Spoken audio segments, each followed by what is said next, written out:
be on Sunday, February 5th.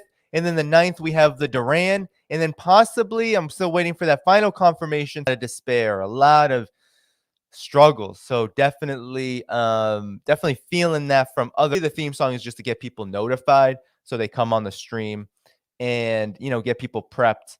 And then I've been following the geopolitical analysis, the Duran, other places, because I'm preparing for this, monumental 1-year anniversary of the Ukraine crisis.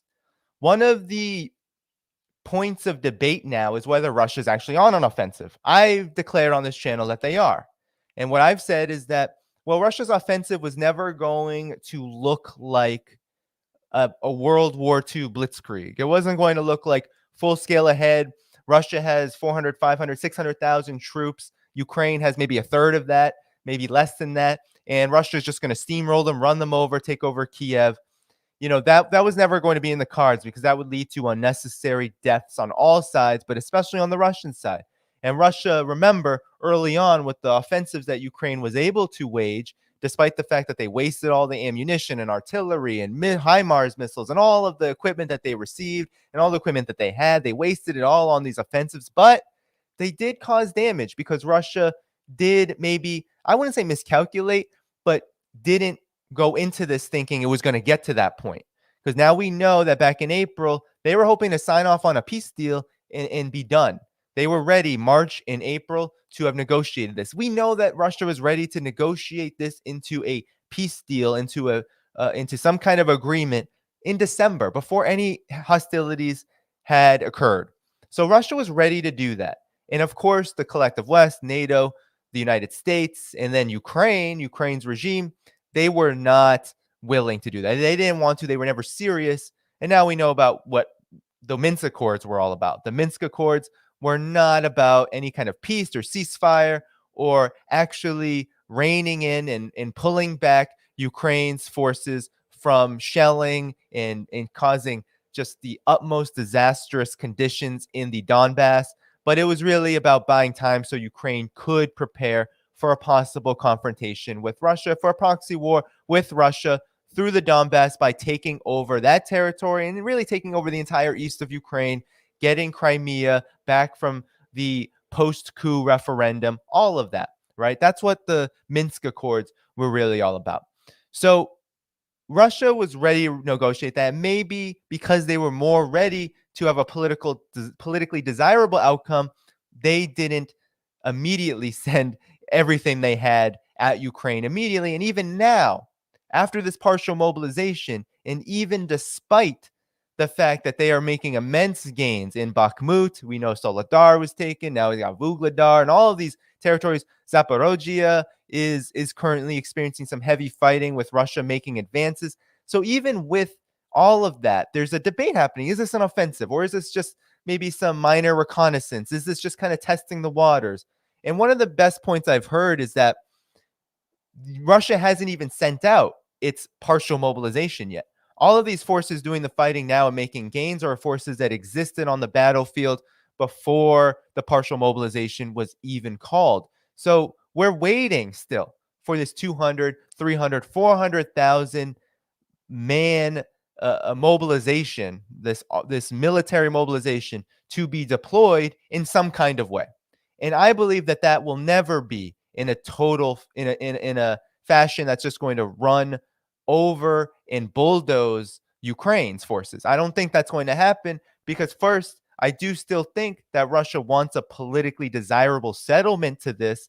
They don't want to see even a plurality, if not a major number of their forces die on the battlefield. I still do think that Russia doesn't believe it's worth that. But what Russia does believe is that it's totally worth it to continue to degrade Ukraine's forces and complete the objectives, no matter what.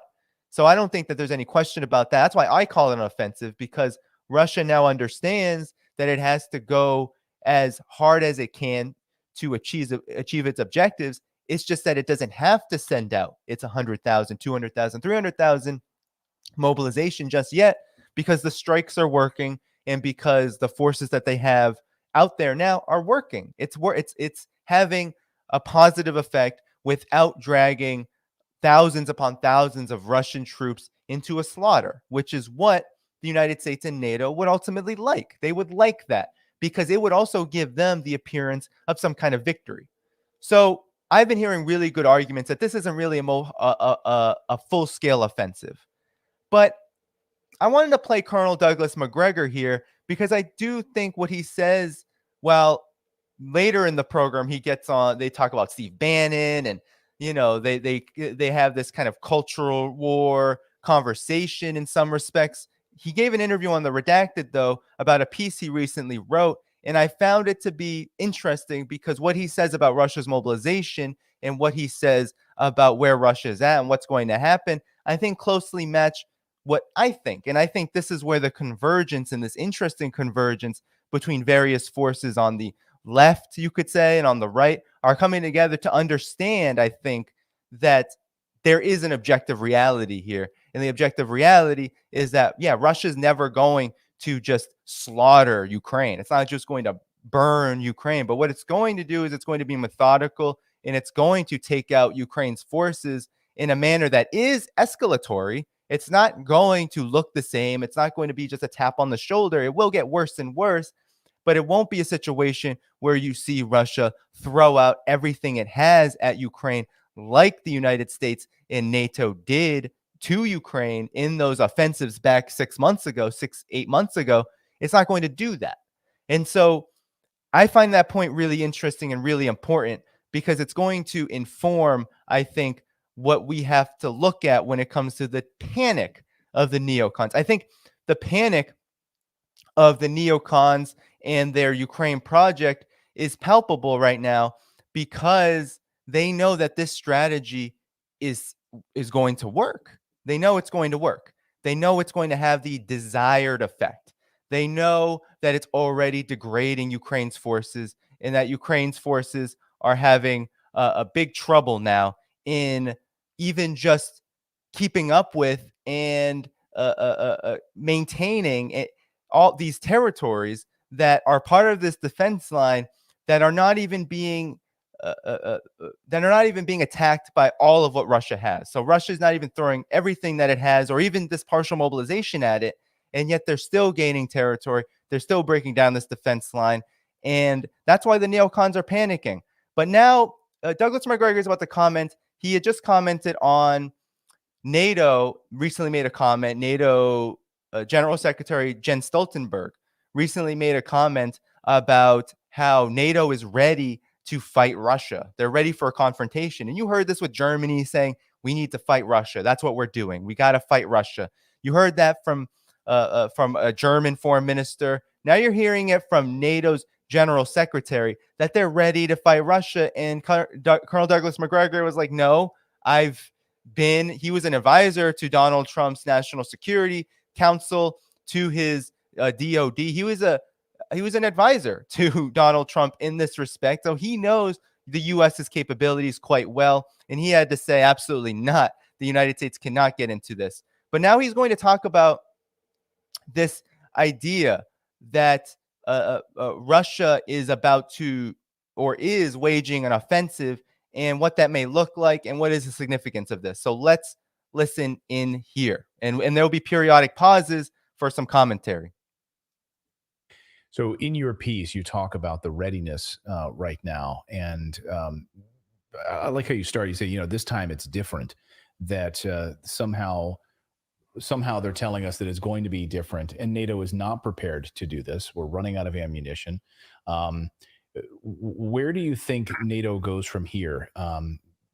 It sounds like, and if you listen to this admiral talking, we need a wartime economy. He says that we need to turn our factories into military production machines right now because our stocks are drying up and we're going to take Russia head on. We need to convert factories in all of these NATO countries and go all out for a full-blown head-on collision with Russia. Well, it's useful to keep in mind that in Russia, the manufacturing facilities for military equipment and weapons and ammunition are running 24 hours a day, 7 days a week. Russia's already mobilized and integrated 300,000. The possibility that they will bring in more is very, very likely. I don't dispute that. because every time the Russians look to us and indicate a willingness to talk, we make it abundantly clear that the Russians have a choice. They can either completely withdraw from Ukraine or commit suicide. That's not necessarily a good starting point for negotiations. So the Russians are doing what you would expect them to do. They're getting ready for a much larger fight if necessary.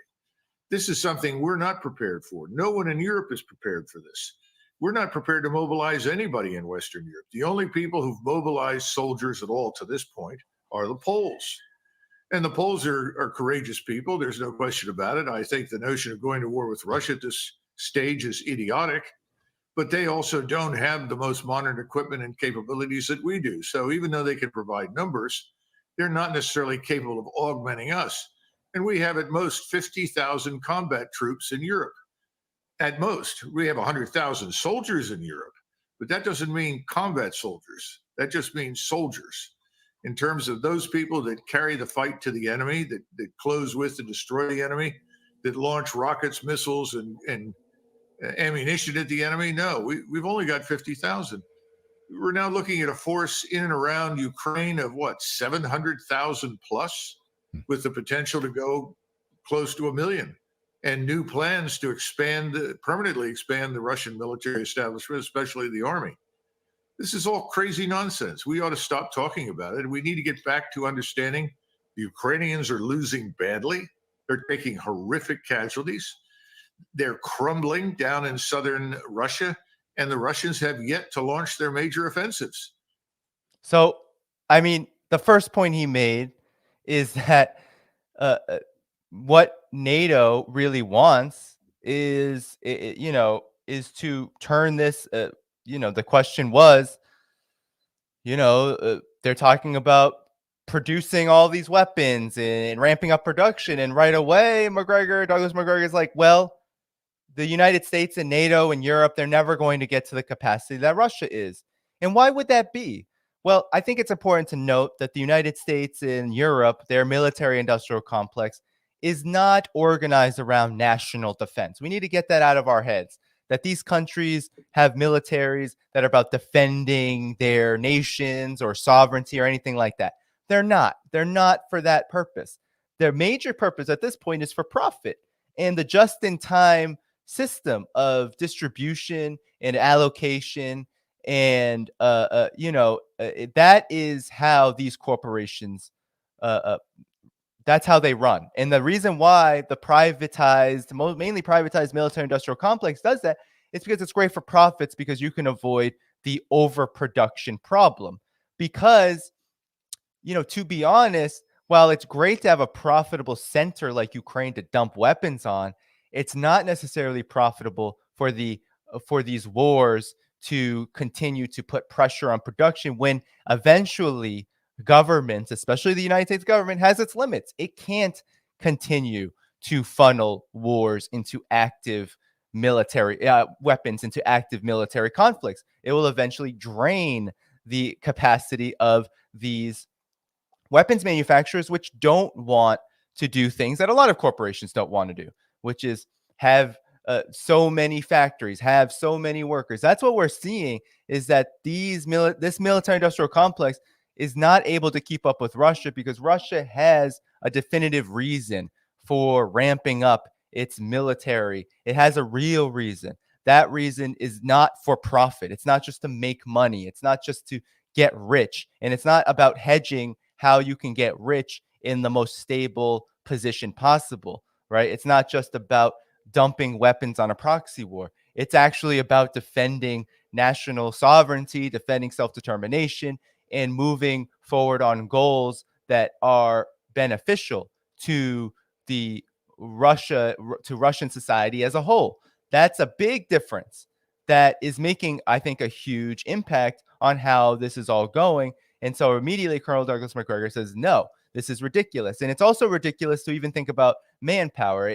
Some of this reminds me of old conflicts in the past where the United States thought that whatever it did, whether it's through proxy wars, whether it's through outright invasions, whether we're thinking about Iraq, Afghanistan, or even Central America, even Vietnam, Korea, where it thought whatever we do, whether it's by proxy or full-scale invasion, it's going to work and we're going to win. And here, what we're seeing, what Douglas McGregor is stating, is that actually Russia has a lot of people who are willing to fight. Russia, in my opinion, doesn't want to send them out there, but Europe and the United States will never have the kind of force to take on the Russian army, the Russian military, which wants to defend its sovereignty. Again, this goes back to, in my opinion, the political will as well, and the political interests that are so divergent. The United States and NATO have interests in destroying Russia and destabilizing Russia and doing it via proxy war. And if a hot war happens, then a hot war has to happen to achieve that. But Russia, on the other hand, doesn't have expansionist dreams. All it wants is its territorial integrity, its sovereignty respected, and it believes that a culturally that there's this part of Ukraine that is culturally specific and very related to Russia, very connected to Russia, needs to be defended now after 7+ years of being shelled, attacked, and assaulted by honestly far-right fascist, outright Nazi nationalists. That's kind of the crux of what we're really needing to understand about this war. But let's continue. I mean, stop and consider that. They're not even facing the body of the force that's on its way to them at some point, and they're falling apart. So the 200,000 then in southern Ukraine, you're talking about this 200,000 that Jen Stoltenberg said last night, that Putin is mobilizing this additional 200,000 for this new invasion to topple Ukraine, and he won't stop, warns the NATO chief. He's not going to stop. So this new mobilization. Well, he's not going to stop until the Ukrainian forces are destroyed. Right. That was made very, very clear early on. That's the threat to Russia. And of course, we keep calling this an invasion. In reality, this is a counterstroke. He's responding to the threat that metastasized in eastern Ukraine, designed to destroy Russia. We're talking about defeating Russia, humiliating Russia, dismembering Russia. Good Lord, I'm surprised he hasn't simply declared war at this point and mobilized millions. That's a really good point. I mean, this is coming from Donald Trump's national advisor to his National Security Council, to his Pentagon DOD. This is not coming from someone, it's not like Donald Trump's administration was about peace. But on this question, I think Donald Trump's administration did understand that Russia was absolutely not a force that could be reckoned with, that there needed to be some kind of détente. In my opinion, some of that, if not a lot of that, had to do with trying to actually build up the United States' capabilities toward China. And I thought, I totally opposed that, and I still oppose that to this day. But nonetheless, there was a different strategy with the Trump administration. Biden's administration is total all in against both of these countries, right? And I think that marks a big difference. Now, you could argue that Donald Trump's administration, certainly in terms of policy, did escalate toward Russia. You could say that in terms of policy, there's very little difference. But in terms of approach, politically, there is a difference. And here you're seeing some of the realism that can come out of that difference, in that, that we shouldn't even be talking about this, because Russia could be and should, honestly, Russia should have, if it were thinking just in terms of its own interests and just thinking in terms of what's good for itself, or even just rightfully and understandably responding to this threat, Russia would be doing way more than what it's doing now. It would be in an all-out war, because that's what the provocations, that's how significant they are. I think people tend to minimize what kind of damage the U.S. and NATO did for that 7-year period, 8-year period during the coup, right? Facilitating that coup in Ukraine, and then everything that happened afterward. There's a huge minimization. Liberals love to do this. Neocons love to do this. It seems like the entire establishment love to do this. They love to say Russia's unprovoked. Russia didn't have any reason for this. And then when you actually look at the history, you see that, in fact, Russia was being provoked and threatened. Heavy shelling, heavy, just absolute assaults right on its borders. Not to mention the fact that since 2014, 2015, when Crimea admitted itself into the Russian Federation through referendum. Ukraine has done everything to say, we're going to get you back, we're going to get you back, and has been militarizing for that point, for that time, for that conflict. So indeed, actually, Russia had a lot of reasons to feel provoked, and NATO encirclement being the big one, but also even just what was happening on the ground right across its border in East Ukraine was enough. And I believe it's enough now that I have understood. I didn't quite understand this when it first began, but now I understand just how devastating it is to watch thousands of people die who are related to you in many ways, in terms of nationality, we could say culture, but really just in terms of history. I can't imagine. I think there's a reason why Putin and why many Russian officials say that it was a huge mistake not to do something about this earlier, that was a big error that they're trying to correct right now. So let's continue for a little bit longer. Right. Well, you have then, I want to put up this quote by Steve Bannon because I think it's certainly when we talk about Crimea, right? So this is what we've been hearing from the intelligence chief in Ukraine, as I mentioned at the top, that now the Ukrainian intelligence is saying that Crimea will be retaken by Ukraine. And here's what Steve Bannon said: the globalists with the Biden regime leading have taken the war from defend Ukraine to liberate Crimea after $100 billion and losing a third of the country to the Russian army. So now this is the new message: liberate Crimea, forget defend Ukraine. Is that what we're starting to see now more? This talk is that's the new mission? I'm beginning to think that there was never much coherent strategy to begin with, other than we're here to hurt Russia. I mean, that's essentially what we were told. This whole thing has become incoherent now. Right. The notion of striking at and liberating, as they say, liberating Crimea is a bunch of nonsense. It's all crazy. And I'm afraid what the Russians are discovering is the only way to put an end to this nonsense is for them to commit 100% to the destruction of the Ukrainian forces and ultimately to the elimination of this regime in Kyiv. Now, they're going to do that. But instead of seeing this sort of massive blitzkrieg that we're accustomed to because of the experience with the Germans in World War II, I think you're talking about 3 or 4 axes where you have effectively meat grinders on each one. Imagine bulldozers that are just moving forward, steamrolling what they find in their path until ultimately everything is gone. This is going to take a little longer, but the Russians want to be absolutely certain that they've annihilated the enemy. That's what we're going to watch. I also think the Russians are very concerned about our impulsiveness. We're in no position to interfere with what they're doing in Ukraine. And this is the reason I wrote this. Again, people need to be warned. This regime in Washington is amateurish.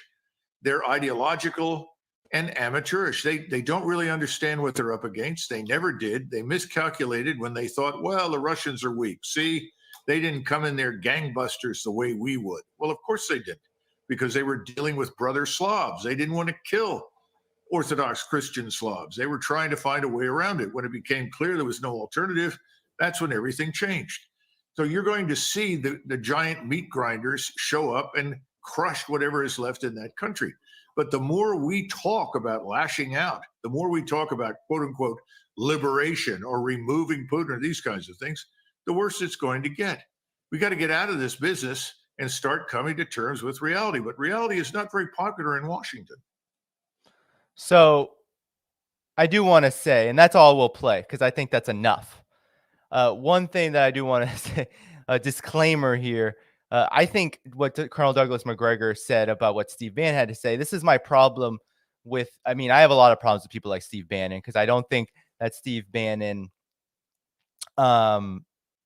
is how should I say, a good faith actor, if you know what I mean. I don't think he is. I think that's, Steve Bannon is an opportunist. I have big problems. Big problems with his politics for sure. But what I want to say about McGregor's response to Steve Bannon is that I think it was pretty masterful because he didn't fall into the bait, which I think a lot of ideologues on all sides of the spectrum, right? This is true of the liberal class just as much as it's true of people like Steve Bannon, is they tend to just say things in order to and then act like it's the truth, right? So for example, when he said, "Oh, the U.S.'s goal now is to liberate Crimea," well, actually, what Colonel Douglas McGregor said is the strategy is not so cut and dry. It's giving a little too much credit to both administration. I believe a political system in a military apparatus that doesn't really have that kind of plan. And I would say that this would be true under a Trump administration or any other administration at this current juncture, because in my opinion, this goes beyond politics.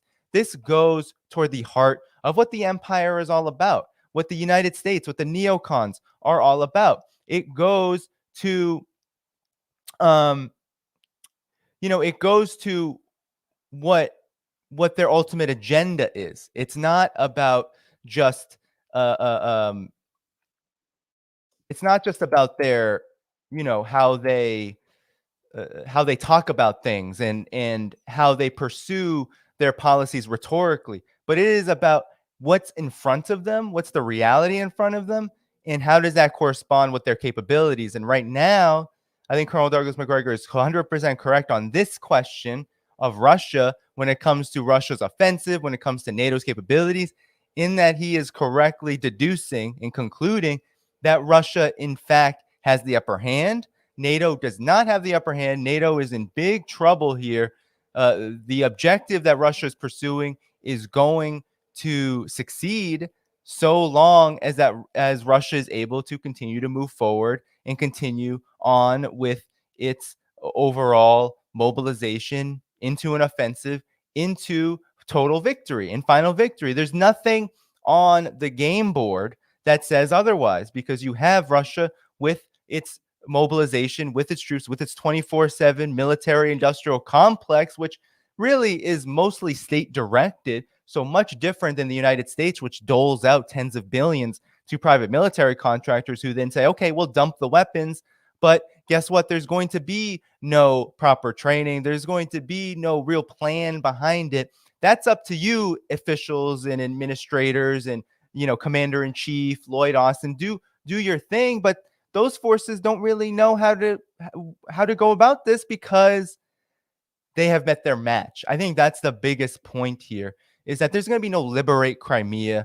They're not going to be. You hear the United States talk out all sides of its mouth. They say, right, Biden says, I'm warming up to Ukraine being able to strike Crimea. And then he says, well, I don't think Ukraine will ever be able to militarily succeed in any kind of offensive that includes trying to retake Crimea. So what does that tell you? That tells you, well, there isn't really a strategy. So Colonel Douglas McGregor didn't fall for the Steve Bannon bait there that was laid, which was, okay, I'm going to say something and you think it's reality. No, what the reality is that there isn't a real hard and set agenda beyond weaken Russia, destroy Russia, contain Russia, destabilize Russia, balkanize Russia. Those are the ultimate goals. They're all a different iteration of the same objective, which is to take Russia to its knees. But the joke has been on the collective West because they're not on their knees. Russia is not on its knees. Russia, in fact, is standing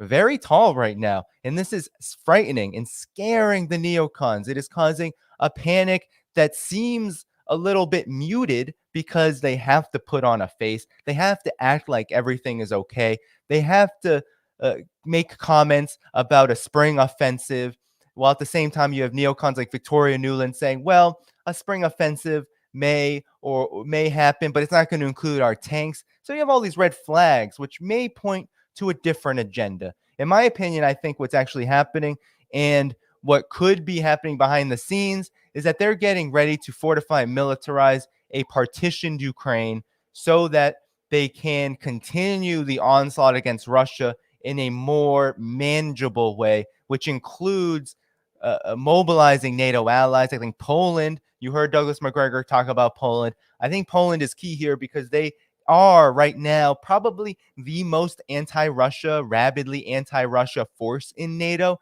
They have a very, I think, sadistic and problematic government.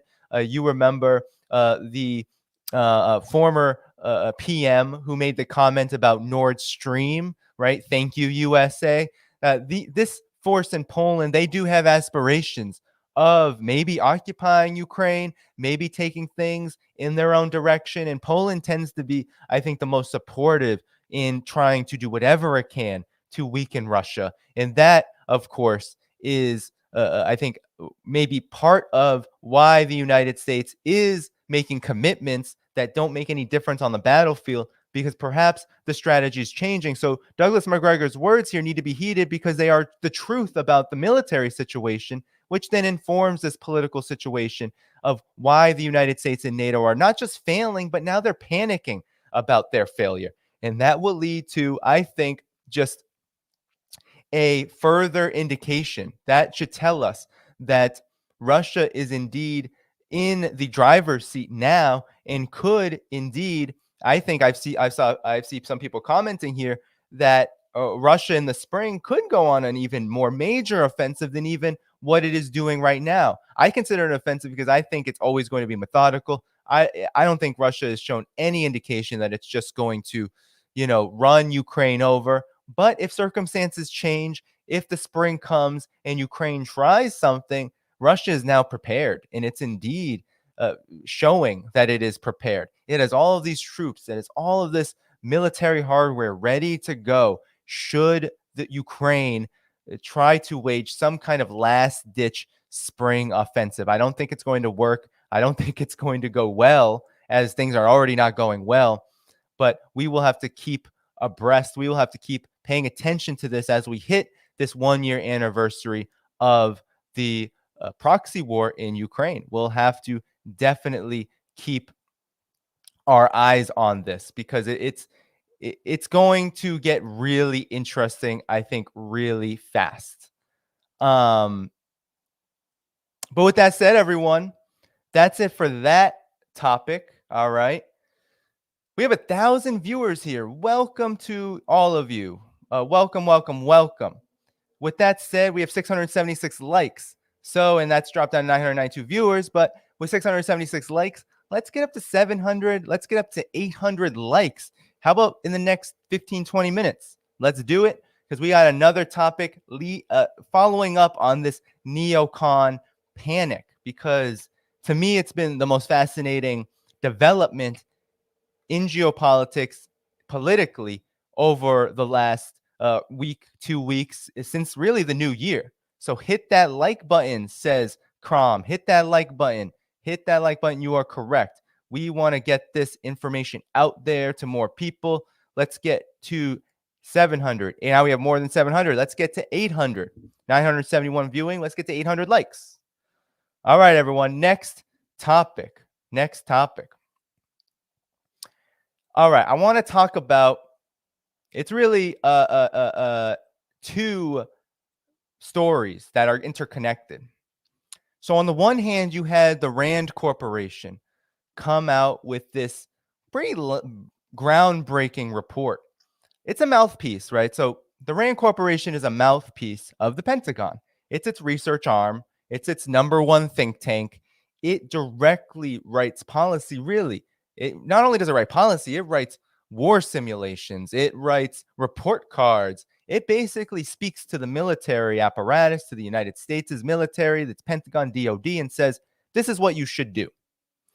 It says, this is how you should be. This is what you should invest in. This is who you should target. This is the strategy moving forward. Or as it gets orders about what the national security strategy will be, it formulates policy based on that. It will conduct research, and then it will give recommendations right to the Pentagon. And a lot of this is public. And so recently this month, one thing that caught people's eye was that the Rand Corporation wrote a report. It wasn't really a study, but it was a report which read as a recommendation, really. It wrote a report on how the United States should avoid a long war in Ukraine.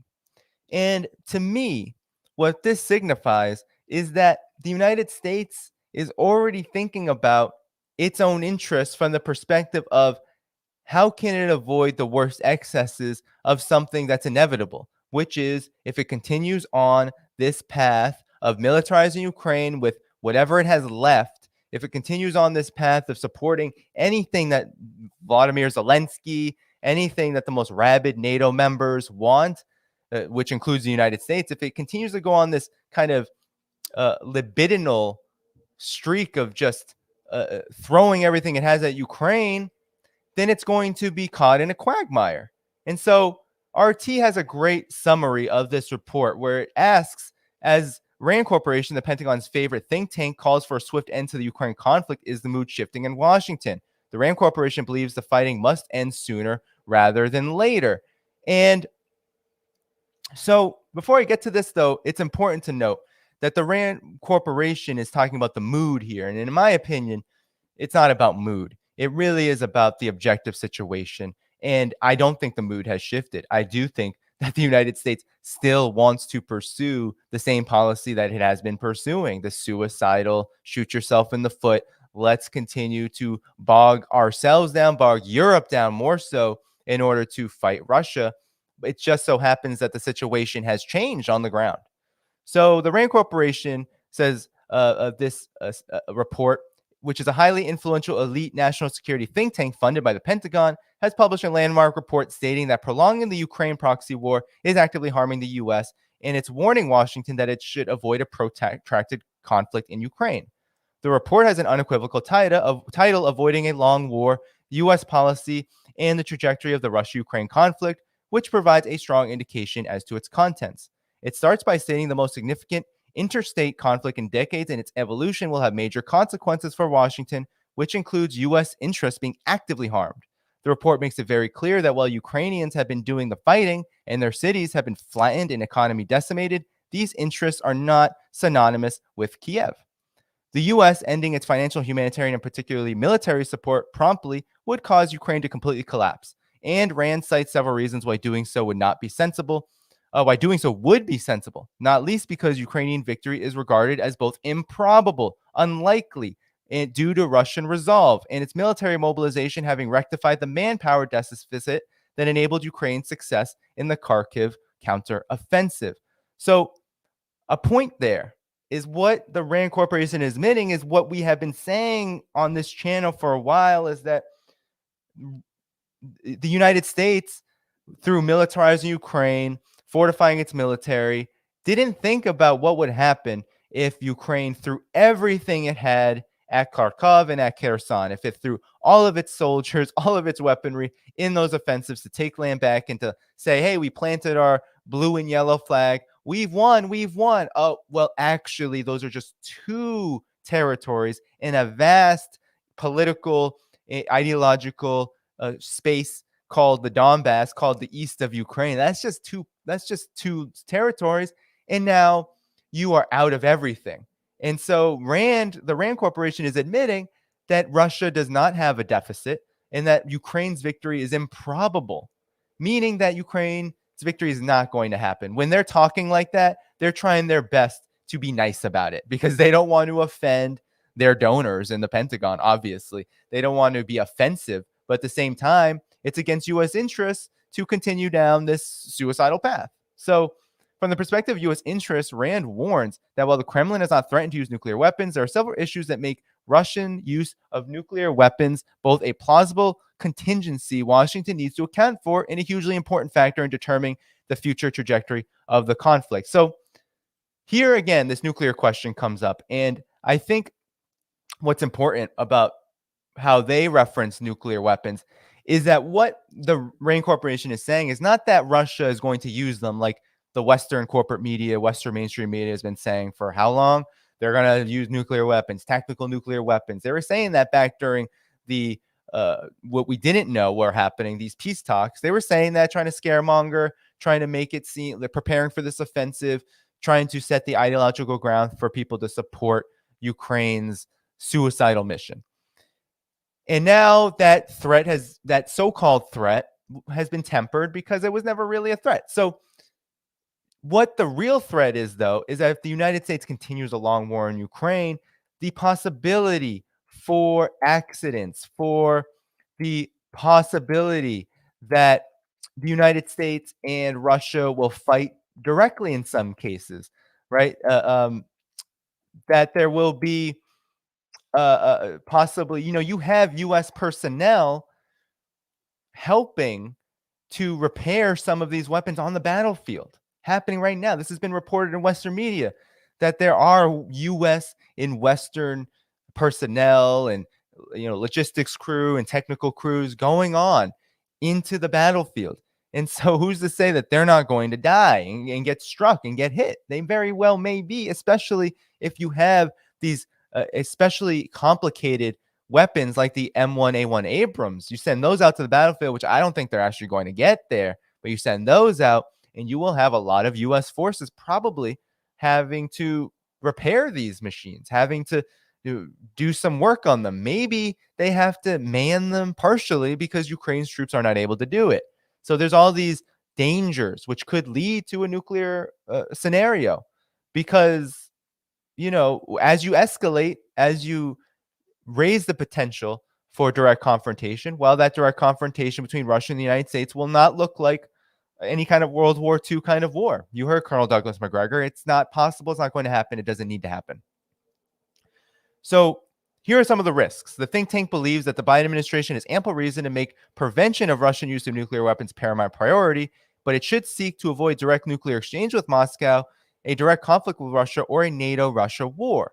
On the latter point, Rand worries that U.S. General Mark Milley's demand that the conflict stay inside the general borders of Ukraine is on the verge of being disrespected, as the extent of NATO allies' indirect involvement in the war is breathtaking in scope, including tens of billions of dollars worth of weapons and other aid and tactical intelligence, surveillance, and reconnaissance support, along with billions of dollars monthly in direct budgetary Kiev support.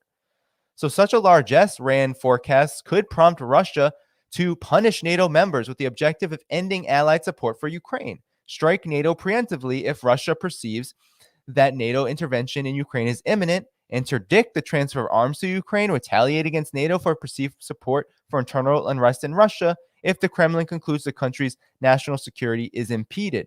So what Rand is saying is that, yes, national security could very well be impeded. Russia already finds what's happening to be a threat to its existence. It already finds that there is an existential crisis going on in Ukraine that needs its involvement. Russia needs to be involved in Ukraine in order to protect and preserve its own sovereignty. That's the calculation that's made here. And the more you escalate, the more that this increases the potential peril.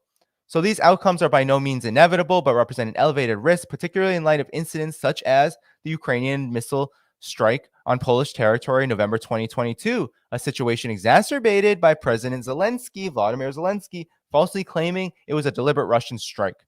While this event did not spiral out of control, it did demonstrate that fighting can intentionally spill over to the territory of neighboring U.S. allies. And so another incident like that could mean the U.S. military would be immediately involved in a hot war with the country that is the world's largest nuclear arsenal. This, as well as conventional conflict between NATO and Russia, is a prospect Washington should avoid at all costs.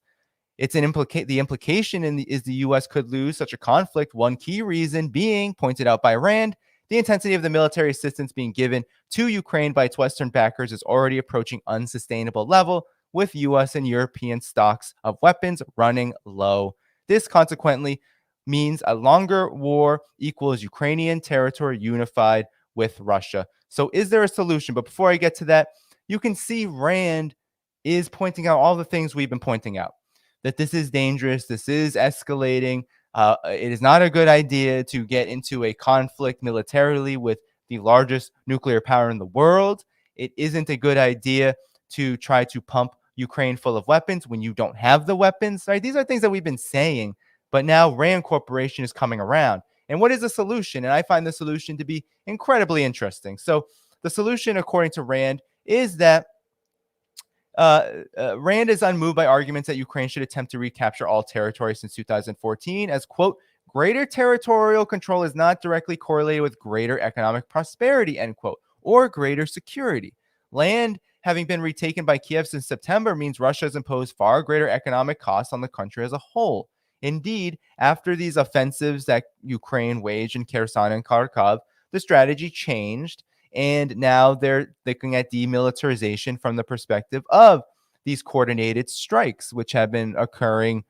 I think every week to some intense degree, getting more intense since I think October. So you've had months of just pummeling the power systems, the power grids, the infrastructure of the military, and it's having a huge effect on the entire country. So on the subject of territorial, Rand considers the worth of arguments that greater Ukrainian territorial control should be assured to reinforce international norms and foster Ukraine's future economic growth to be debatable or even unlikely, or even in the unlikely event that Kiev pushes beyond pre-February 2022 line of control and manages to retake areas that Russia has occupied since 2014, the risks of escalation with Moscow, including nuclear use or an attack on NATO, will spike. So it's not even worth it, Rand is saying. Don't even think about it. Stop the thoughts about taking back territory pre-2022, February 2022. It's not going to happen. It's unlikely. You'd be lucky to get back to February 2022 is what Rand is saying. So don't do it. It's just a mistake. All these factors make avoiding a long world war the highest priority after minimizing escalation risks. So Rand recommends the U.S. take steps to make an end to the conflict over the medium term more likely, issuing assurances regarding the country's neutrality, something Moscow has requested before the conflict began, to deaf ears, as well as sanctions relief for Russia. So there you go. You have now Rand saying, relieve the sanctions on Russia and ensure that Ukraine is neutral. That's a huge shift.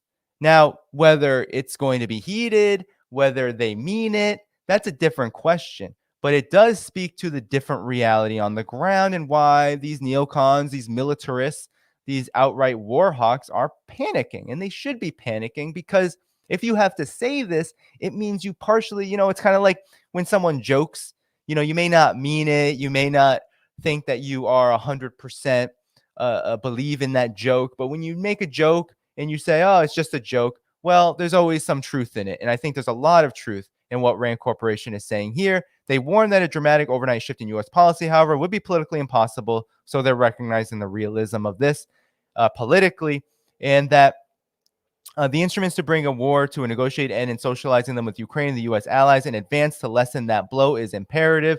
The process should be started quickly, as the alternative is a long war that poses major challenges for the U.S., Ukraine, and the rest of the world. And so RT wants to add that they're not taking into account that Russia may not even consider this at all, may not even pay attention to this report beyond the headline, because a major reason why is because Minsk Accords already happened. No peace deal with the United States is trustworthy. No Western brokered peace agreement could ever be trusted. So Russia may just ignore all of this, may ignore U.S. overtures without explicit commitments that are made perhaps before there is even a settlement. I could see that happening. If I were Russia, I would not even think about some kind of verbal agreement, right? Like what happened with the Soviet Union. I would not think about anything like that on NATO encirclement, right? Back in 1989. I would not even consider any of that. I would, if I were Russia, if I were in Russia's position and the U.S. came on their hands and knees, I would say, do it first and then we'll talk, right? You know what our demands are. You know what we want. Give it to us, make it happen, and then we'll talk, right? Codify that Ukraine will never be in NATO. Pull back these forces. Demilitarize the Ukrainian military. We're doing it right now. If you do it, we'll stop doing it, right? That's the only way I could see it happening. Of course, this won't be public conversation, right? This would never be a public conversation, but that's the only way I could see it happening is if the U.S. and NATO said, okay, we'll pull back. We'll demilitarize Ukraine. We won't do it again. Ukraine will be neutral. Here's sanctions relief. Now we go back to February 2022 lines, potentially maybe, concede that you have that territory in the Donbass, and then we'll try to rework the strategy in a different way. I think Russia would allow that. Mind you, they'd be aware that the United States is not going to rest because the foreign policy objective, of course, is to destabilize Russia. But on another note, right, we have to take note of something else that's happening. There's always talk about like the Pentagon and the State Department kind of being out of sync and out of line.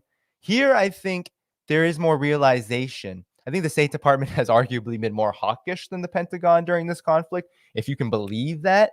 I think there's been much more ideological passion about this conflict on the State Department side, and we've even heard direct reports of that being the case. But I wanted to show you David Ignite. So I don't know if you know Dave. I'm saying his name wrong. David Ignatius, I think his name is. David Ignatius is a long time foreign policy correspondent, really a spook. He really is just an extension of the U.S. military intelligence apparatus. He has a long history, David Ignatius. He has been embedded in the military state for decades upon decades, since like Bush 1 era, Gulf War era. But he's made a real name for himself in journalism lately. When he defended the U.S. invasion of Iraq, and then of course during the Obama period, he opposed Obama, not for anything principled. He didn't oppose Obama on anything in principle. He opposed Obama on the fact that the Obama administration was kind of airing out dirty laundry about the CIA torture program that from the prior administration. And of course, it was happening also under his watch to some degree. But the CIA torture program was being aired out. There was investigation, and David Ignatius came out against the Obama administration for that even being a thing, because he just supports torture that much. I mean, this is just how hawkish David Ignatius is. But David Ignatius is now speaking for Antony Blinken. So many people regard this opinion, they call it global opinions, but many people regarded this global opinion, I saw Pepe Escobar cover it, as really just a virtual transcript of Antony Blinken's current thoughts about where Ukraine is. And the title says it all. Blinken ponders the post-Ukraine war order. So again, like the Rand Corporation, you have Mr. Blinken saying there's going to be a post-Ukraine war order, acknowledging the situation on the ground. So David Ignatius had to say the Biden administration, convinced Vladimir Putin has failed in his attempt to erase Ukraine, has begun planning for an eventual post-war military balance that will help Kiev deter any repetition of Russia's brutal invasion. So here you have the propaganda, of course, David Ignatius being a top neocon, right? Talking about Ukraine, Russia has failed. No, Russia's succeeding in what it needs to do right now, what it's seeking out to do. It is succeeding in demilitarizing Ukraine. It's making progress, and you wouldn't be talking about a post-war Ukraine order without that. And of course, this whole brutal invasion nonsense, without acknowledging that the most brutal aspect of this conflict has been the 8 years of just wanton assault on the civilian population of the Donbass. But he continues that Secretary of State Antony Blinken outlined his strategy for the Ukrainian endgame and post-war deterrence during an interview on Monday at the State Department. The conversation offered an unusual exploration of some of the trickiest issues surrounding resolution of the Ukraine conflict that has threatened the global order. He explicitly commended Germany's military backing for Ukraine at a time when Berlin is getting hammered by some other NATO allies for not providing Leopard tanks quickly to Kiev. Nobody would have predicted the extent of Germany's military support when the war began, Blinken said. This is a sea change we should recognize. He also underlined President Biden's determination to avoid direct military conflict with Russia, even as U.S. weapons help pulverize Putin's invasion force. Biden has always been emphatic. One of his requirements in Ukraine is that there would be no World War III. So there you go, more propaganda. So this is David Ignatius trying to sell defeat, really. So they're panicking. They're saying, well, we can't go into World War III with Russia. We got to think about what the Ukraine situation will look like after the war. But yet they're winning. It's because they're winning.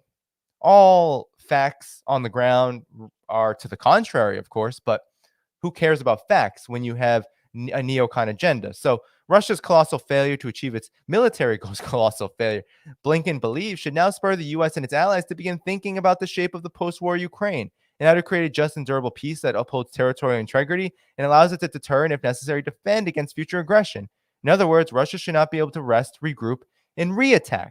So what's so interesting about this is that they're, on the one hand, the State Department is saying, well, Russia has failed to achieve its military goals, despite the fact that Russia's military goals have not ceased to be. They still exist.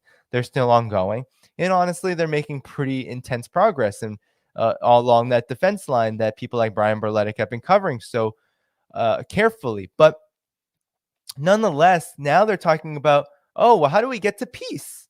Well, how can you get to peace if you're not succeeding. And this is the big quandary here, is that if you're saying that you're succeeding, but you want peace,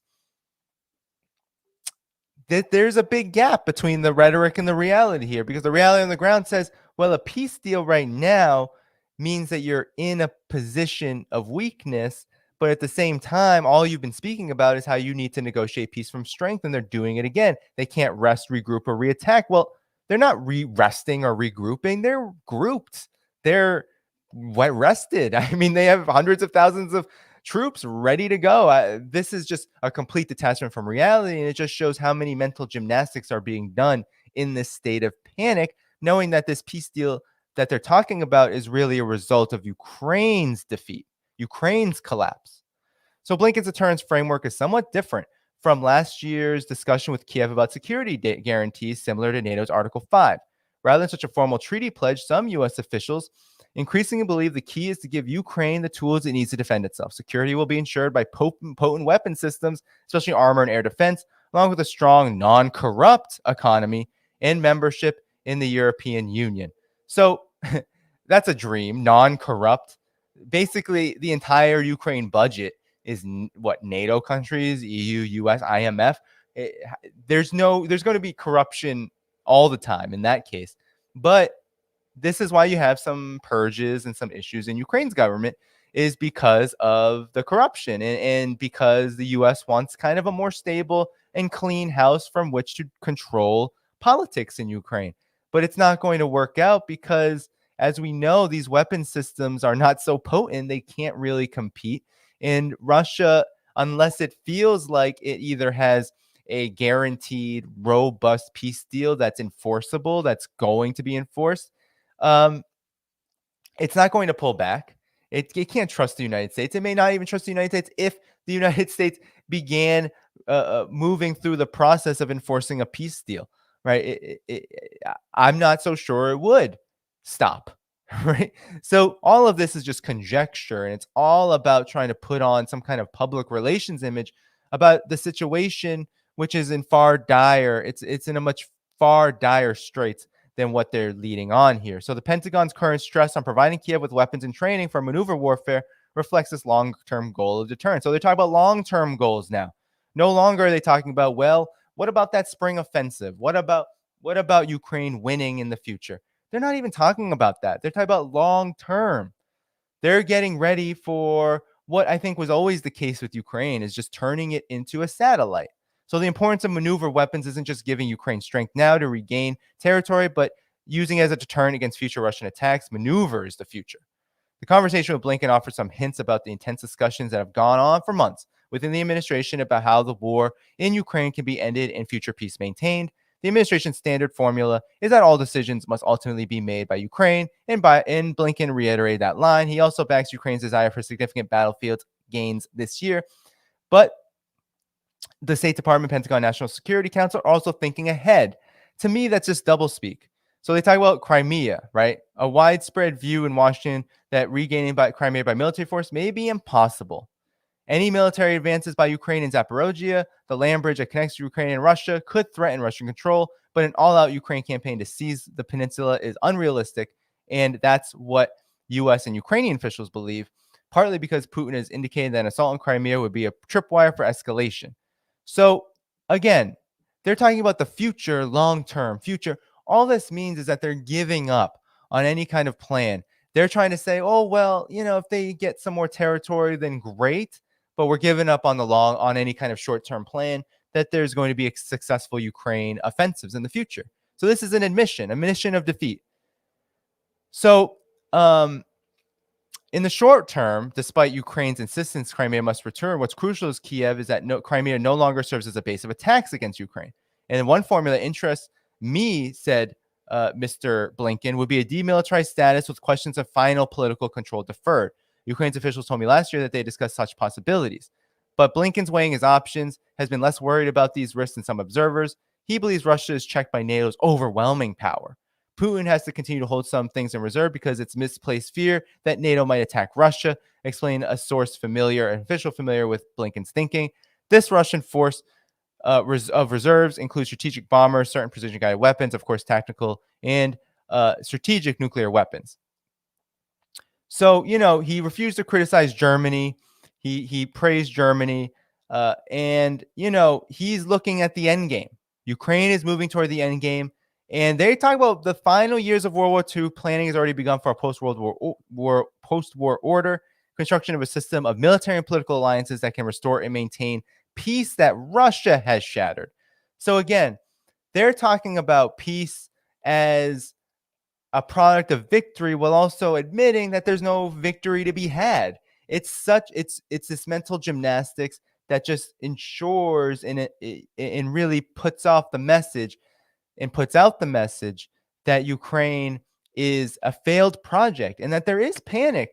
There is panic on how do you keep all of this together? How do you say that you've won, that you've defeated Russia? Russia has failed while Russia continues to advance, and while Russia does not have to accept any kind of peace agreement, that there is an understanding that Ukraine can't move forward like it wants to, or like some want Ukraine to move forward in a direction toward Crimea or wherever else, right? It's just not in that position. So Anthony Blinken, is trying to hold on to that ultra hawkishness, that ultra neocon servile mentality that he has led with throughout this conflict, right? Just go, baby, go. War, war, war. Let's keep it going. This is a war against Russian invasion, unprovoked, all of that. Trying to keep that going. Well, putting out there through a mouthpiece, mind you, they didn't release that full transcript, through a mouthpiece saying, oh, there's going to be a post-war order. I believe truly that spring is going to be very, very important, because they've talked about a spring offensive. They've talked about now there being no more offensives. And so how much longer, right? We have another month plus of winter, probably more of cold weather and inclement weather out in that part of the world. But you don't have much longer in the winter. We know that Russia's going to speed up to some degree what it's doing, especially if things keep going the way they're going. Why not? Why not invest more if you're succeeding? If Bakhmut falls, which is very possible, all these other various territories, Vuhledar, all that. If that starts to happen, those dominoes start to fall, that defense line starts to crumble more and more. Who's to say that by the spring, Russia will be in a position where it can use this partial mobilization to its advantage and begin to cause what could be devastating, if not completely conflict altering, right? Conflict concluding damage on Ukraine. It's very well possible. You cannot rule it out, because just like we made a mistake, some of us, in thinking, well, Russia would never go into Ukraine and help the Donbass in that way because of the risk.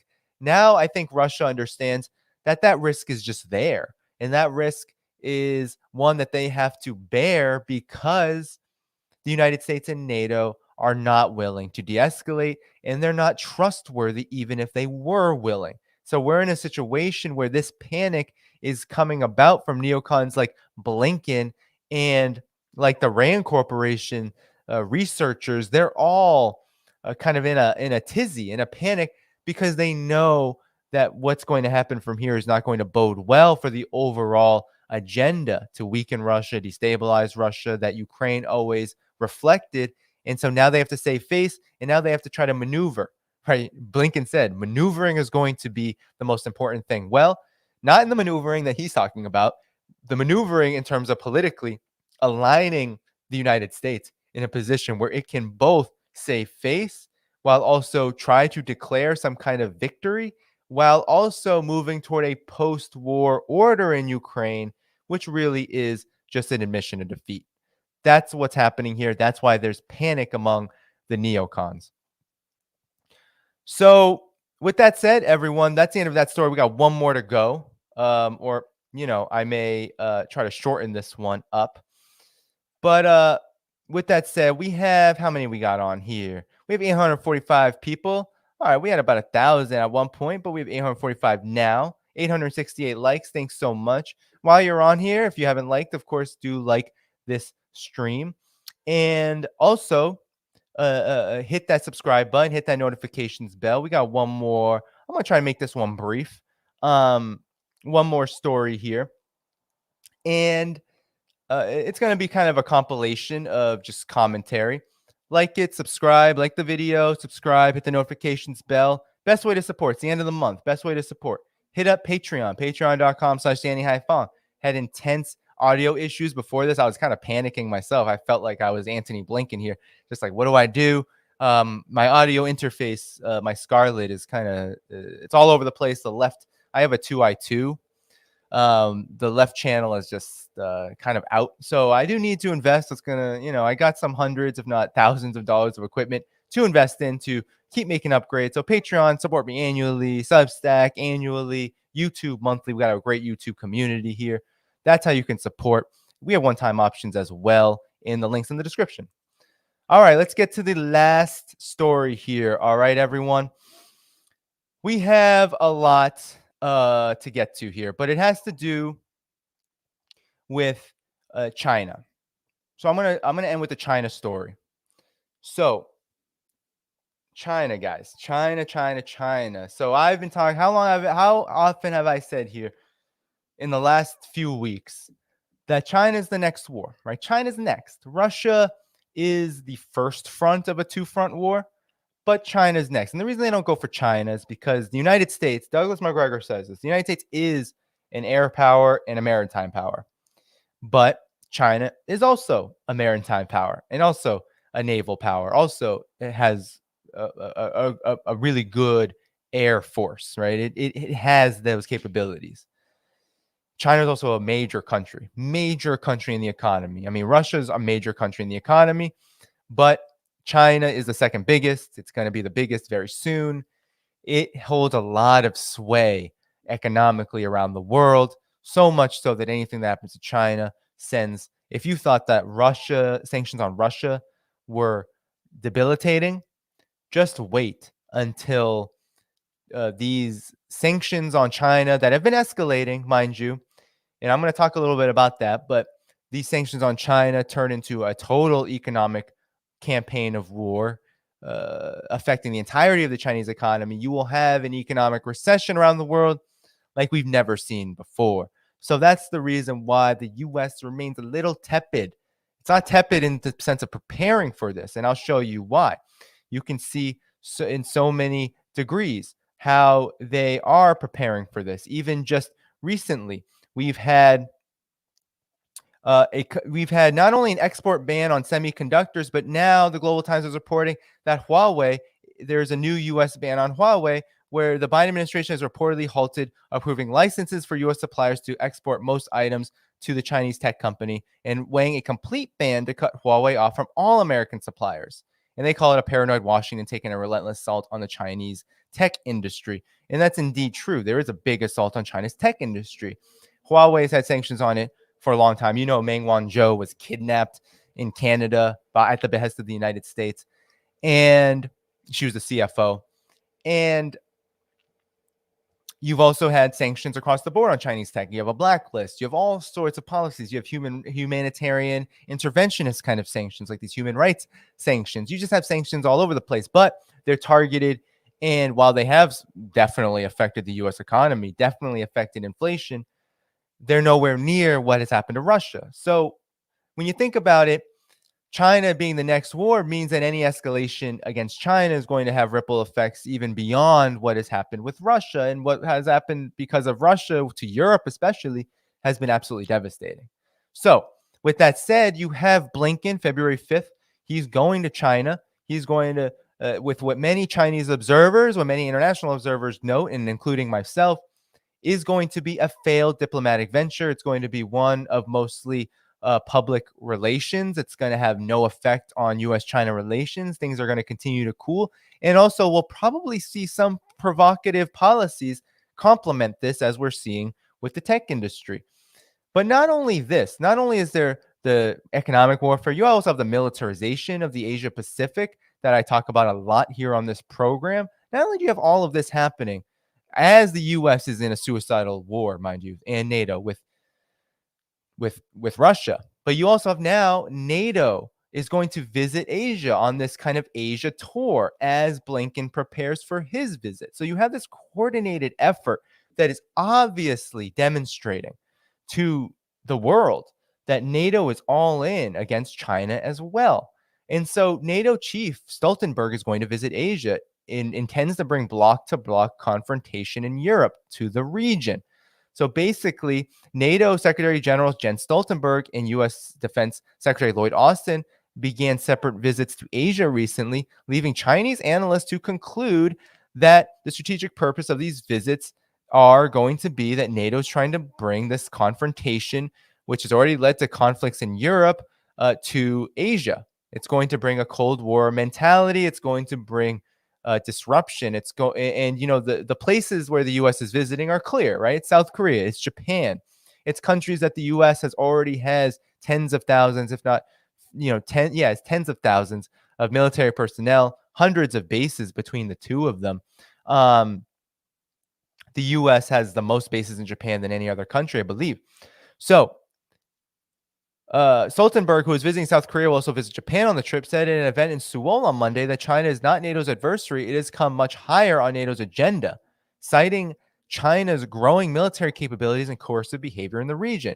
We believe that we should engage with China on issues like arms control, climate change, and other issues. But at the same time, we're very clear that China poses a challenge to our values, our interests, and security. Back in June, remember, the strategic concept document of NATO said that that China was a malicious actor on basically every front, but especially in things like cyber warfare, technology, all of that. So Mao Ning, who's a spokesperson for the foreign ministry in China, responded to a question related to the NATO chief's remarks at a Monday routine press conference, saying that on the one hand, NATO claims its status as a regional defense alliance has not changed, but on the other hand, it continues to break through its traditional defense zones and expands and strengthens its military security ties. Such related movements should arouse vigilance of regional countries. We hope that NATO can abandon its Cold War mentality. No. So this is why I love Chinese diplomacy, because it's like, no, they're not going to do that. And the concept of bloc-to-bloc confrontation and do more things to benefit the security and stability of Europe and the world. We hope the countries in the region can stick to the right path of Asia-Pacific cooperation and work to maintain and promote world stability, peace, development, and prosperity, Mao noted. So yeah, I mean, that would be nice, but it's not going to happen. It's not happening. They also say, Chinese analysts, that since the outbreak of the Russia-Ukraine conflict, NATO has ambitions of expansion that have only been boosted and strengthened, and that the U.S. military-led organization is seeking more influence outside of the North Atlantic region. In Europe, continued NATO expansion eventually resulted in a tragedy that is seriously damaging Russia and the EU, which are both competitors of the U.S. in different fields. And in Asia, the U.S. is planning to copy this model to provoke the same bloc-to-bloc confrontation to contain China and also weaken the region's economic development potential, which would not only be dangerous for China, but also pose a threat to all countries in the region, they warn. This is what Chinese experts are saying. And you know what? Can we disagree with them here? It's hard to disagree with them here because they're making points that I think are not controversial at this point. So, basically all the rest of it is just being vigilant, that this is what's happening, that they're trying to bring NATO to Asia. And I've been saying this for a while, that there is this attempt to build this kind of front in the Asia Pacific and Asian NATO. So we don't even have to go more into that article. I just wanted to report that, yes, Stoltenberg is traveling around Asia talking about the China quote unquote threat, just like NATO has been talking about Russia being a so-called threat. And all of this is to prepare the way for a similar type conflict over Taiwan. Because think about it. While the United States is the most heavily invested in militarizing Taiwan and building up to this kind of proxy war, who do you think is really, do you think the United States is going to go into that alone? It wouldn't go into this Ukraine proxy war alone. And of course, there was big strategic as well as just obvious significance to pulling and dragging all of Europe's, especially Europe's NATO countries, into a proxy war with Russia. It was very convenient for the United States and beneficial. But the United States is not going to allow itself to get into a quagmire with China by itself. So it's saying, okay, Japan, South Korea, I've been working you hard. Okay, we're going to go around Malaysia. We're going to try to destabilize places like Myanmar, Malaysia. We're going to go around Indonesia. We're going to go around Asia Pacific. Philippines has been a big point of, I think, defeat for the United States, because the Philippines, no matter what government it seems to have, whatever transition it has, the Philippines just continues to say, we are going to trade with China. We're going to work with China. You're not going to get us into a kind of full throttle war with China. Vietnam is even more on that end as well. So you're having a real failure of the United States to mobilize Asia, but no doubt it is trying to create some semblance of an Asian NATO itself, of a NATO in the Asia Pacific. And it's looking to NATO, to Europe, to these NATO countries. Turkey, I will exclude from this, despite being a NATO country, because Turkey will not go against China, especially with all of the aid I showed in a prior stream that Turkey is being provided from China. No way would it bite that hand. But at the same time, the European countries, right, are going to be dragged into helping possibly this new Asia NATO-like formation. And in the United States, this is what it wants to do. It wants to bring, and they're very transparent about it. Biden's whole agenda was, we're going to build up multilateralism. We're going to build up the cooperation with the United States necessary to fight wars. And all that means is not cooperation on important things, not solidarity, not, okay, Europe, the United States, Asia, Africa, Latin America, we're all going to work together toward common priorities. No, it's all about organizing as much of the world as possible against Russia and against China, and mainly against China, because the economic component of this is very existential to the United States. It's incredibly existential to the United States. That's why you have these sanctions. That's why you have these escalations. That's why you have Huawei being targeted, being isolated. That's why this is happening, is because they are looking for the the ability to essentially wage this two-front war. That's what they're doing. They're looking for opportunities. They're slithering. They're they're trying to do this with as much success as possible. But the United States and NATO itself, right? This should also be seen as an act of desperation, given that NATO itself is not able to fortify Ukraine at this time. It's not able to get Ukraine to the finish line. What makes anyone think that NATO can get the U.S. over the finish line against China, or even if we look at Taiwan as being maybe the territory from which a war would be fought? How could NATO and the United States combined get Taiwan over the finish line? This small island that has a population which has a lot of experience with a one China policy, with a status quo. What makes it think that it can be any more successful? And I don't think there is a thought about the success of this. I think this is all about hedging bets. It's all about trying to achieve the interests of a neocon, imperial, hawkish regime that is just full on invested in full spectrum domination. And that means that reality has to go out the window, because there are interests that need to be served. There's the corporate interests. There's the military industrial complex interests. There are, of course, the political careers on the line. Should there be failure? Should there not be advancement? So there's a lot on the line. There's a lot on the line here in so many of the most important areas of what it means to be a hegemonic imperial power, what it means to be the collective West itself. This is the identity that the whole collective West has always rested upon. The collective West has always rested upon an identity of domination, of exploitation, of being superior to those that it has profited the most from. That's why you have this centuries-long line of colonization, of super exploitation, of destabilization of the planet. That's why you had, as this system has become more and more modernized, just more in different sophisticated ways of waging war. But that doesn't mean that the collective West has really changed its identity for all of these centuries. Its identity has always rested upon how much can it enrich its ruling elite, how much can it enrich them, how much can it cement their domination politically, militarily, and economically over the rest, right? The West versus the rest is the mentality. And now China and Russia, this is an unprecedented moment, really, because even during the Cold War, right, China was in no position after 49 to really compete with the United States. Soviet Union, even with its massive reindustrialization after World War II, after it lost tens of millions of people, 27 million, I believe, to be more exact, even after that, the Soviet Union really couldn't compete with the United States in many different respects, even if it did surpass in some and was able to build a robust economy. It didn't matter because it still had a level of isolation, a level of technological backwardness it could not overcome.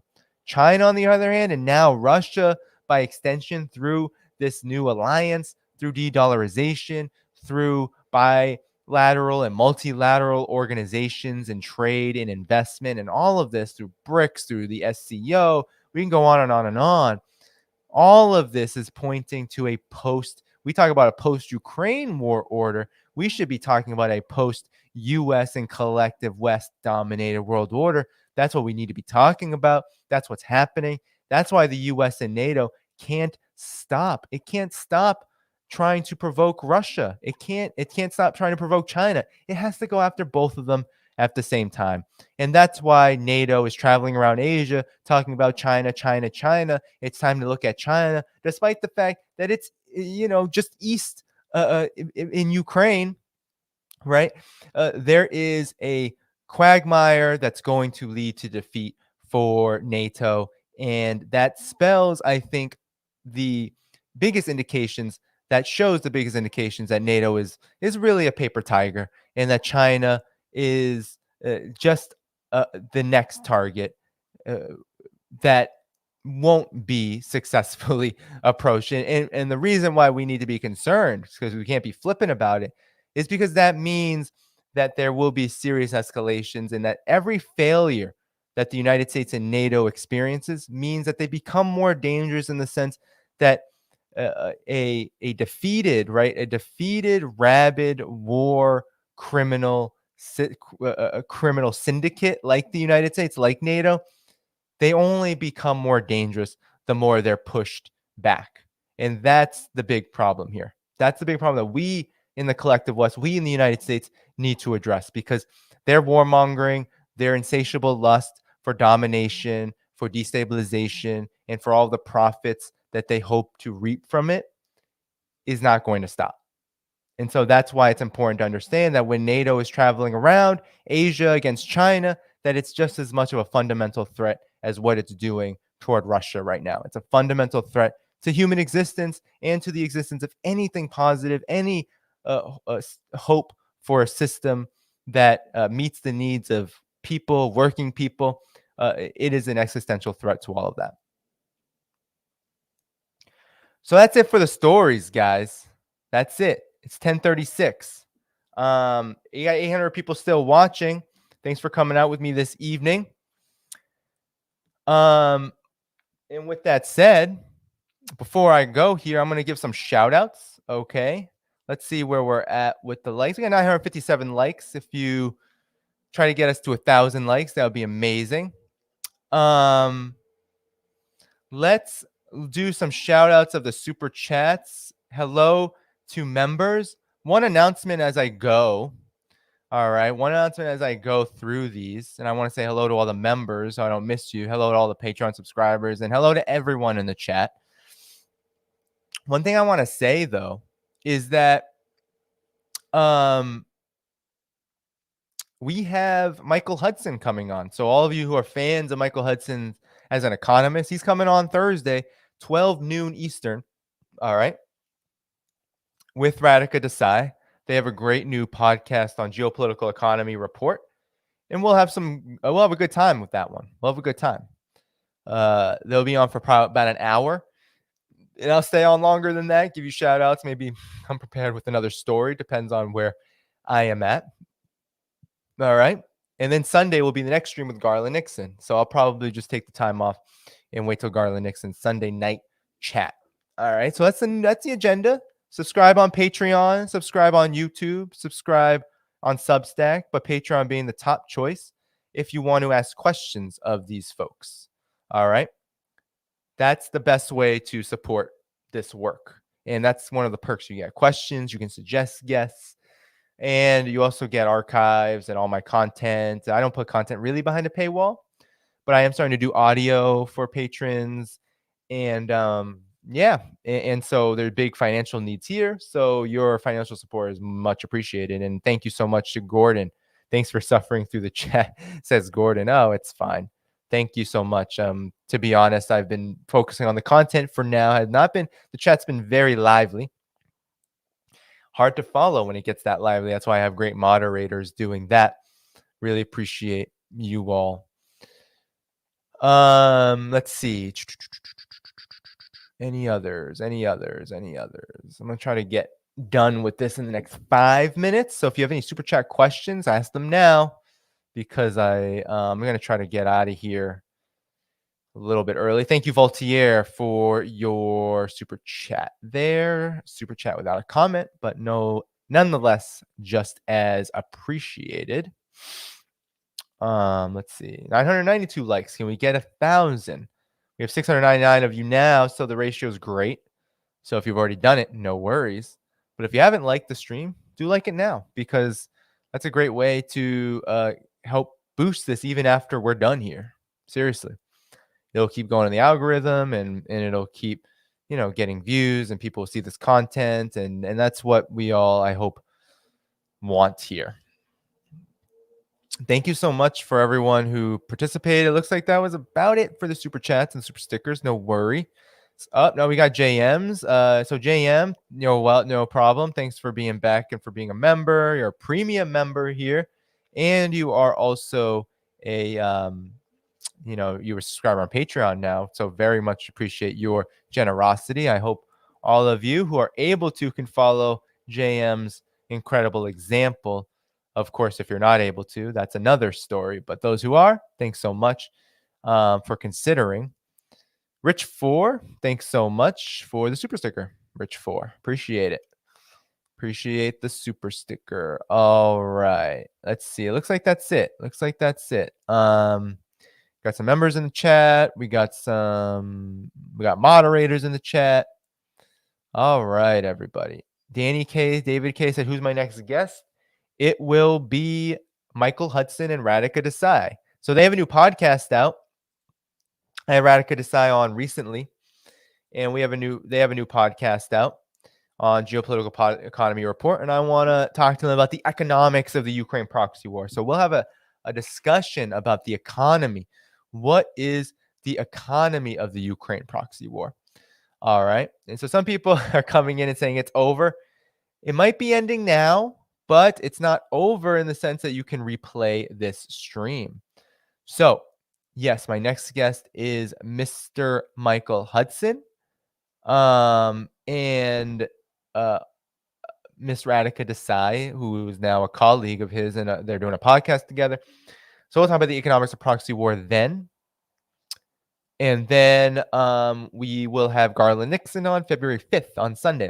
Those two streams will be kind of the next two streams. All right, so Thursday noon Eastern time. Yes, that one has to be the afternoon because folks generally don't like coming on at this late hour. So yeah, thank you to everyone who's wishing me well.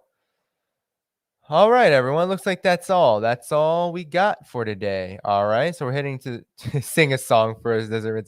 I do not sing. I wish there wasn't copyright. I would play, a song, but copyright's whack, and it takes like 1,000 hours to edit this on YouTube Studio. So it takes like so long to process, and then even then it's so buggy. I hate YouTube Studio. So I will not sing, but imagine me singing. Okay, use your visualization skills. Imagine that when I play me on slower playback speed, and then put a tune behind it. All right, someone's asking for 2 more hours. Oh, it looks like Richard sent a super sticker. Thanks so much, Richard. Someone asked me for 2 more hours. No. I would just, if I could, I would chill for that long, but I got to be up. I got to get my dog to daycare and do some sessions, and I got some things I got to do tomorrow. I've been delaying. Now I got this audio issue. So thanks for all those who sent me super chats, super stickers, because now I got this interface 2i2 Scarlet. It's giving me a lot of problems. It has been for a while, but for some reason it just stopped giving me the problem. But now it's back with its left channel issue. I think it has something to do with the DSLR. Is that what it's called? The cable and the whatever, the port, whatever you stick it into. It's just not going well. So anyone who knows help with that, I would gladly take help for that. So one way, let's see. Scott Ritter 24-hour marathon stream. I'm going to put my email address here. If anybody knows anything about this stuff, please do email me. Don't troll email me, but email me if you know anything about 2i2 Scarlets and what might be going on with my device. I would gladly be help. If you could even help me fix it, I would, volunteer to throw how Cashapp you, whatever. Somebody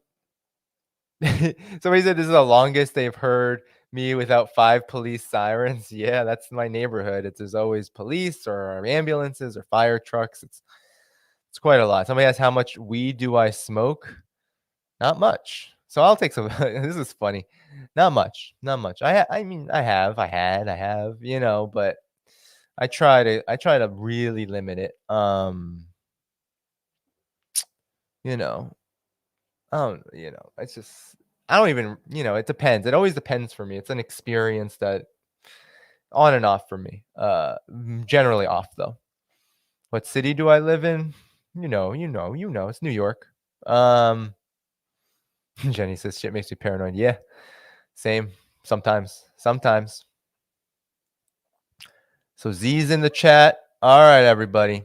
10:45. I want to end this before 11. People are saying thanks. People want me to sing the Russian national anthem. I don't know the words to it.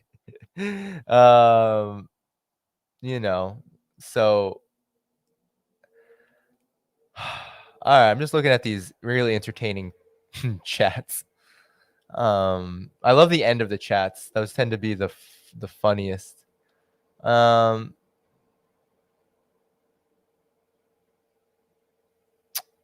right, everyone. Thanks to the mods. Thanks to everyone in the chat. Thanks to everyone who supports this work with likes and with subscriptions. We're growing here. We're over 40,000 and counting. We're trying to get to 50 soon, hopefully. We can keep on this kind of growth.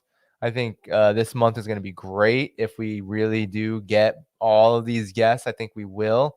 We'll have the Duran. We'll have first we'll have Michael Hudson, Radica Desai. Then we'll have Garland Nixon, then the Duran, then Scott Ritter. And then I am planning, hopefully, bringing back when I get back from vacation, getting Brian Verletic to talk about the anniversary. So with all of that, it'll be a great month. February, great short month.